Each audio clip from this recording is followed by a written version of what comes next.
नमस्कार प्यारे विद्यार्थियों, आइए आज हम अपनी कविता को समाप्त करते हैं।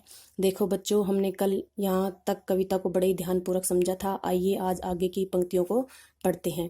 जब भी निकला हीरा निकला यहाँ किसी भी खान से, कोई देश नहीं दुनिया में बढ़कर हिंदुस्तान से। जब भी निकला हीरा, हीरा क्या होता है बच्चों? हीरा होता है एक बहुमूल्य रत्न होता है। और वह कहाँ से निकलता है? खान। खान किसको बोलते हैं? कि पृथ्वी के अंदर से, पृथ्वी के गर्भ से खनिज पदार्थ निकलते हैं, जैसे कि हीरा है, सोना है, चांदी है, बहुत सारे अन्य खनिज पदार्थ होते हैं जो निकलते हैं, उसी को क्या बोलते हैं? खान। और खान कोई विशेष जगह नहीं होती, खान अपने पृथ्वी के किसी भी क्षेत्र पर किसी भी जगह निकल सकती है, उसी को खान बोलते हैं। तो बच्चों देखो, ये जो पंक्ति आई है किसके लिए आई है? हीरे से किसकी तुलना की गई है? इसका मतलब यह है कि अपने जो वीर योद्धा हैं, जो साहसी जवान हैं, जो सच्चे देशभक्त हैं, निकलना का मतलब कि जब भी वो पैदा हुए हैं किसी भी खान से, यहाँ किसी भी खान से क्या तात्पर्य है? किसी भी क्षेत्र से। ऐसा नहीं है कि जो वीर योद्धा हैं, साहसी जवान हैं या सच्चे देशभक्त हैं वो किसी एक विशेष क्षेत्र से पैदा होते हैं, नहीं। ऐसा नहीं है कि राजस्थान से होते हैं, गुजरात से होते हैं, हरियाणा से, ऐसा कुछ भी नहीं है। वो अपने पूरे भारत में किसी भी क्षेत्र में पैदा हो सकते हैं। कोई देश नहीं दुनिया में बढ़कर हिंदुस्तान से, अपने हिंदुस्तान से, अपने भारत से बढ़कर इस दुनिया में, इस जगत में, इस विश्व में कोई भी देश नहीं है। यह धरती जो माँ है अपनी, हमें जान से प्यारी है, हर बालक के जिम्मे इसकी चौकस पहरेदारी है। यह धरती क्या है? जिस पर हम निवास करते हैं, अपनी मातृभूमि। यह धरती जो माँ है अपनी, और हम अपनी धरती को, अपनी पृथ्वी को क्या बोलते हैं? माँ। देखो बच्चों, एक तो माँ वो होती है जो हमें जन्म देती है, और एक माँ यह होती है जिस पर हम निवास करते हैं, जिस पर हम रहते हैं। दोनों ही अपनी माँ है, दोनों के प्रति हमारे कर्तव्य हैं। यह धरती जो माँ है अपनी, हमें जान से प्यारी है। जान से क्या तात्पर्य है? अपने प्राण। और हमें ये कैसी लगती है? हमें अपनी जान से भी प्यारी है। इसीलिए तो प्रत्येक भारतवासी, प्रत्येक नौजवान, प्रत्येक सच्चा देशभक्त अपनी माँ के लिए जान देने के लिए हमेशा तत्पर रहता है। हर बालक के जिम्मे इसकी चौकस पहरेदारी है। हर बालक से क्या तात्पर्य है? प्रत्येक बच्चा, प्रत्येक नागरिक, प्रत्येक भारतवासी, सबकी जिम्मेदारी है। सबकी क्या है? जिम्मेदारी है इसकी। किसकी? अपनी मातृभूमि के लिए। चौकस का मतलब है बड़े ही ध्यानपूर्वक, पहरेदारी का मतलब है रखवाली करना। कि प्रत्येक भारतवासी, प्रत्येक बच्चे की जिम्मेदारी है कि अपनी मातृभूमि को बड़े ही ध्यानपूर्वक इसकी पहरेदारी, इसकी रखवाली करें। इसका मतलब यह है कि यह केवल जवानों की जिम्मेदारी नहीं है, नहीं, हमारे सबका कर्तव्य है कि हम अपनी मातृभूमि के लिए जान देने के लिए हमेशा तैयार रहें, इसकी बड़े ही ध्यानपूर्वक पहरेदारी करें। आइए बच्चों, आगे की पंक्तियां पढ़ते हैं। बोलो मेहनत खूब करेंगे, कठिन परीक्षा आई है, माँ का दूध पिया है जो, सौगंध उसी की खाई है। बोलो से क्या तात्पर्य है? कि सब संकल्प लो, सभी संकल्प लो, मेहनत खूब करेंगे। मेहनत का मतलब होता है परिश्रम। खूब करेंगे, किसके लिए करेंगे? कि हम सब परिश्रम खूब करेंगे, अपनी मातृभूमि के लिए परिश्रम करेंगे, अपने देश की रक्षा के लिए परिश्रम करेंगे। कठिन परीक्षा आई है, कि आज कठिन परीक्षा, कौन सी परीक्षा आई है? कि कौन ऐसा देशवासी है, कौन ऐसा बच्चा है, कौन ऐसा नौजवान है जो अपने देश के लिए, अपनी मातृभूमि के लिए जान भी दे सकता है। यह आज की कठिन परीक्षा आई है। माँ का दूध पिया है जो है, सौगंध उसी की खाई है। हम सब ने क्या किया है? अपना माँ का दूध पिया है, और माँ के दूध से बढ़कर कोई कर्ज नहीं होता। देखो बच्चों, इस दुनिया में, इस संसार में 3 कर्ज बताए गए हैं। एक कर्ज होता है माँ का, एक होता है पिता का, और एक होता है गुरु का। 3 ऋण बताए गए हैं।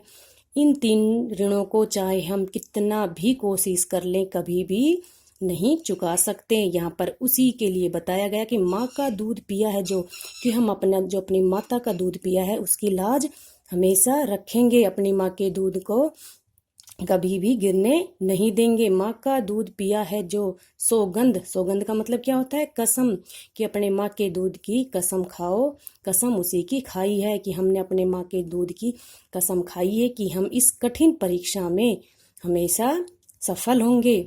इसी उम्र में परिचय पाले हम श्रम से बलिदान से। इसी उम्र में परिचय पाले हम श्रम से बलिदान से, कि इसी उम्र में, किस उम्र में? जिस उम्र में आप लोग हो, यानी कि बचपन में ही आप इस सब के बारे में परिचय जानकारी प्राप्त कर ले। हम श्रम से, हम हर परिश्रम से, हर मेहनत से, बलिदान से, कुर्बानी से, कि हम इस उम्र में ही परिचय पा लें, अच्छी तरह जान लें, चाहे वह कितनी ही कठिन परिश्रम क्यों ना हो, चाहे देश के लिए कुर्बानी ही क्यों ना हो, हम हमेशा अपने देश के लिए, अपने मातृभूमि के लिए तैयार रहेंगे। क्योंकि कोई देश नहीं दुनिया में बढ़कर हिंदुस्तान से, क्योंकि इस दुनिया में, इस जगत में अपने देश से बढ़कर, अपने हिंदुस्तान से बढ़कर, अपने भारत से बढ़कर कोई नहीं है। बच्चों, आज की कविता समाप्त हो चुकी है। आइए पाठ के अंतर्गत कुछ कठिन शब्द दिए गए हैं, उनको हम बड़े ही ध्यानपूर्वक पढ़ते हैं।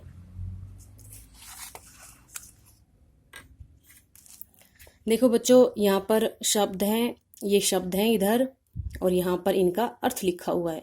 इनको हम पढ़ते हैं। भरत, जो कि इन सभी जो शब्द हैं इनको हम कविता के अंतर्गत बड़े ही आसानी से, बड़े ही ध्यानपूर्वक हमने पढ़ा था। एक बार पुनः इनका रिवीजन कर लेते हैं। देखो, भरत, भरत से क्या तात्पर्य है? चक्रवर्ती सम्राट दुष्यंत के पुत्र का नाम क्या था? भरत। दुनिया, दुनिया का मतलब क्या है? संसार और विश्व, संसार कह सकते हैं या विश्व कह सकते हैं। साहस, साहस का मतलब क्या होता है? हिम्मत।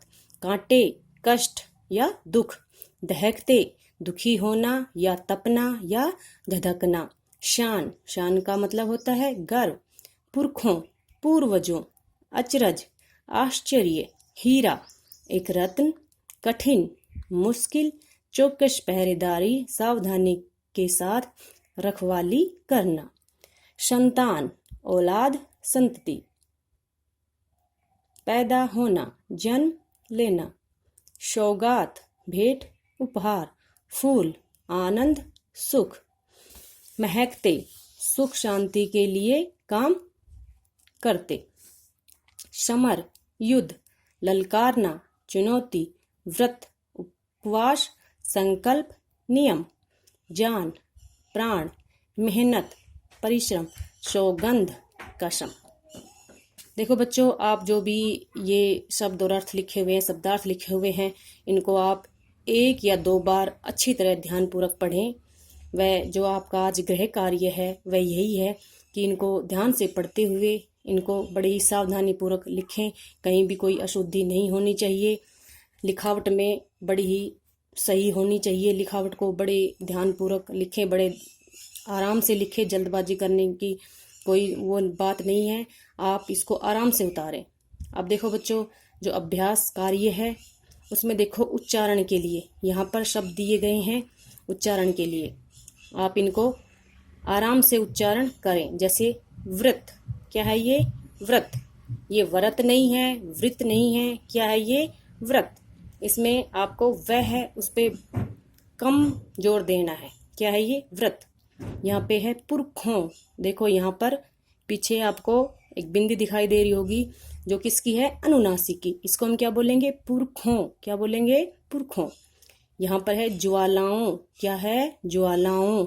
ओ के ऊपर भी देखो आपने यहाँ बिंदी दिखाई दे रही है, वो किसकी है? अनुनासिक की। यह अनुस्वार की नहीं है, यहाँ पे अनुनासिक की है। फिर क्या है? श्रम। क्या है? श्रम। उसके बाद क्या है? हिंदुस्तान। क्या है? हिंदुस्तान। बाद में देखिए सौगंध। क्या है? सौगंध। फिर क्या है? चिंगारियां। क्या है? चिंगारियां। बच्चों, इनको भी आप ध्यानपूर्वक पढ़ें व लिखने की कोशिश करें। आज के लिए बस इतना ही। आपके लिए यही होमवर्क है कि इनको आप बड़े ही ध्यानपूर्वक लिखें व इनको समझने का प्रयास करें। धन्यवाद।